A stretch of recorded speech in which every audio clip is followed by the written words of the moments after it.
पुणे हे विद्येचं माहेरघर मानलं जातं. पुणे शहराला राज्याची सांस्कृतिक राजधानी देखील मानलं जातं. पण या सांस्कृतिक राजधानीत ड्रग्ज विक्रेत्यांचा सुळसुळाट झाल्याचं पाहायला मिळतंय. नुकताच एका नामांकित हॉटेलमध्ये अल्पवयीन मुलं ड्रग्ज घेतानाचा व्हिडिओ समोर आला. हा व्हिडिओ व्हायरल झाल्यानंतर एकच खळबळ उडाली आणि पुन्हा एकदा पुण्यातील मध्यरात्री सुरू असलेल्या पब्स आणि बारचा मुद्दा ऐरणीवर आला. त्यानंतर पुणे पोलिसांनी ॲक्शन मोडमध्ये येऊन पुण्यातील FC रोडवरील हॉटेल लिक्विड लीजर लाऊंजमध्ये धडक कारवाई केली. हॉटेलमधील काही जणांना उत्पादन शुल्क विभागानं ताब्यात घेतलंय. या कारवाईबद्दल पोलीस नेमकं काय म्हणालेत पहा.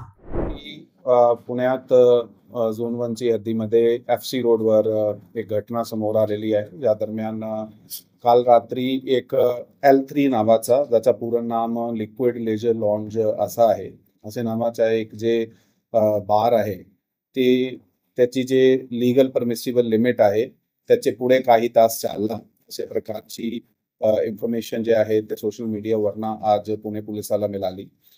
हा जे बार आहे त्याच्या 2 ओनर आहे, संतोष विठ्ठल कामठे आणि सचिन विठ्ठल कामठे. हा दोघांनी हा अग्रीमेंट करून पुढे 3 लोकांना रेंटवर दिला होता. रवी महेश्वरी, उत्कर्ष देशमाने आणि योगेंद्र गिरासे. हा तिघे माणसाने हा जून महिन्यापासून हे सुरू केला, ते ऑपरेशनल केला होता. आणि मग काल रात्री त्यांनी काहीतरी 12-12:30 वाजेपर्यंत हे चालवला. आणि मग एका पार्टी ऑर्गनायझर, जे इव्हेंट ऑर्गनायझर आहे, त्याच्याबरोबर त्याचा काल उशिरा बोलणं झाला 12-12:30च्या दरम्यान. त्यांनी त्यांना काही सांगितलं की त्यांना काही तरी 40-50 लोकांना घेऊन एक पार्टी अरेंज करायची. तर त्याने त्याला होकार दिला. मग ते लोक रात्री उशिरा त्यासाठी पार्टी करण्यासाठी त्या ठिकाणी पोहोचले. त्यांनी ठराविक असे केला की जे मेन एंट्री आहे, मेन एंट्री त्यांनी बरोबर 1 ते 1:30 वाजताच्या दरम्यान बंद केली. यामुळे असा एक त्यांनी आय वॉश केला की जे बार आहे ते बंद करण्यात आलेलं आहे. परंतु त्यांनी त्या मोठी बिल्डिंग आहे त्याचे पाठीमागचा जे दार होता ते दार उघडून ठेवला, ज्यामुळे ते जे पार्टी अटेंड करणारे मुले होते ते ये जा करू शकतात, अशा प्रकारचं त्यांनी प्लॅनिंग केली होती.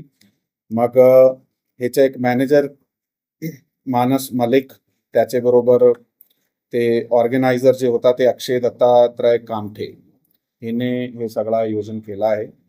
ते ज्यावेळी पोलिसाला सोशल मीडियामधून ह्याच्याबद्दल एक व्हिडिओ मिळाली आणि त्यामधला कॉन्टेंट समोर आला, ते तात्काळ पुणे पोलिसाने शिवाजीनगर पोलीस स्टेशनची टीम त्या ठिकाणी पोहोचली. त्यांनी त्या ठिकाणी जाऊन त्याचे जे DVR आहे, CCTV चेक केले, व्हेरीफाय केला. ते समोर आला की त्यांनी असा प्रकार घडलेला दिसते. मग त्यांना आता पोलीस स्टेशनला त्या लोकांना आणलं आहे आणि त्याच्याकडे जे इन्व्हेस्टिगेशन आहे, विचारपूस सध्या चालू आहे. त्या ठिकाणचा जे बार आहे त्या बारला सुद्धा आता सीज करण्यात आलेला आहे. त्यामध्ये एक्साइज डिपार्टमेंटची सुद्धा सहभाग झालेला आहे. ते पण घेऊन त्यांनी पण आपल्या स्तरावर जे काही आहे लीगल कारवाई केलेली आहे. सर, हा जो व्हायरल व्हिडिओ आहे, तरुण कोण आहे? हा, त्यामध्ये एक व्हिडिओ असा दिसते की ज्यामध्ये काही 2 तरुण बसले आहे. 2 तरुण एक पावडर सारखा काहीतरी कंटेंट त्याच्याकडे आहे, ज्याच्याबद्दल ते नार्कोटिक्स असू शकते, त्याची शक्यता नाकारता येत नाहीये. याबद्दलचे आता शोध चालू आहे आणि ते इन्व्हेस्टिगेशनचा पार्ट आहे. जशीही आम्हाला माहिती मिळाली ते आपल्याला लीगल कारवाई करून त्यावर अपडेट करण्यात येणार आहे. नाही, या बाबतबद्दल असे प्रकारची तक्रारी आमच्याकडे प्राप्त झाली नाही.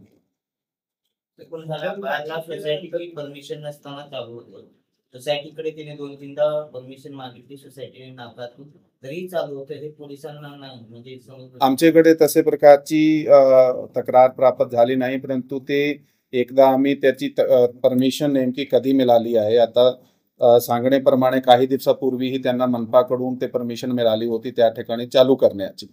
ते सगळे कागदपत्र जे आहे ते इन्व्हेस्टिगेशन खाली आम्ही गोळा करीत आहोत.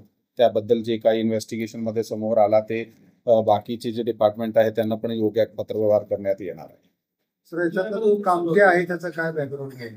तो असे प्रकारचे जो मूळ मालक आहे, आपण म्हणताय मूळ मालकाच्या हॉटेल व्यवसायाच्या, असं रेस्टॉरंट बार वगैरेचा काम आहे.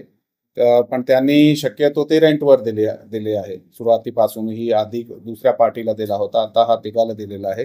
ह्यांनी पण पुढे अशा प्रकारचे ऑर्गनायझर जे इव्हेंट मॅनेजर सारखे असतात ते त्यांना आता रात्री 12-12:30 वाजता पुढे हँडओव्हर केला. याच्यामध्ये आपण काही कारवाई कर्मचाऱ्यांवरती केली आहे का समजा हे, आणि दुसरा गुन्हा जो दाखल झालाय तो NDPS नुसार दाखल झालाय की नॉईज पोल्युशन किंवा व्हायोलेशन केले परमिसिबल लिमिटच्या पुढे जाऊन ते चालवल्याबद्दल याचा दाखल झालाय? हो. त्याचं थोडं clarification. सध्या आता जे गुन्हा दाखल करीत आहोत आम्ही त्यामध्ये भारतीय दंड संहिताच्या 188 कलमचे खाली आम्ही दाखल करीत आहोत. त्याचबरोबर महाराष्ट्र दारूबंदी अधिनियम 1959 याचे खाली आम्ही 65E ची जे कलम असते त्याचे खाली गुन्हा दाखल करीत होतो. तसाच BP ऍक्टचा 33(1)W कलम हे लावण्यात आलेली आहे. हा प्रोसेस सध्या गुन्हा दाखल करण्याची चालू आहे. त्याचबरोबर नॉईज पोल्युशनचे जे कलम आहे त्याची व्हेरिफिकेशन एक बार करून ते त्याचे खाली पण ते कारवाई केली जाणार आहे. नार्कोटिक्स बद्दल एकदा व्हेरीफाय करणे गरजेचं आहे. त्या व्हिडिओची व्हेरिफिकेशन आम्ही तिथले DVR CCTVचे जप्त केले आहे. तिथून व्हेरिफिकेशन करून आणि कोण कोण तरुण बसले होते त्याच्याकडे एकदा व्हेरीफाय करून त्याच्यावर जे काही समोर आला त्याप्रमाणे ते कारवाई केली जाणार आहे.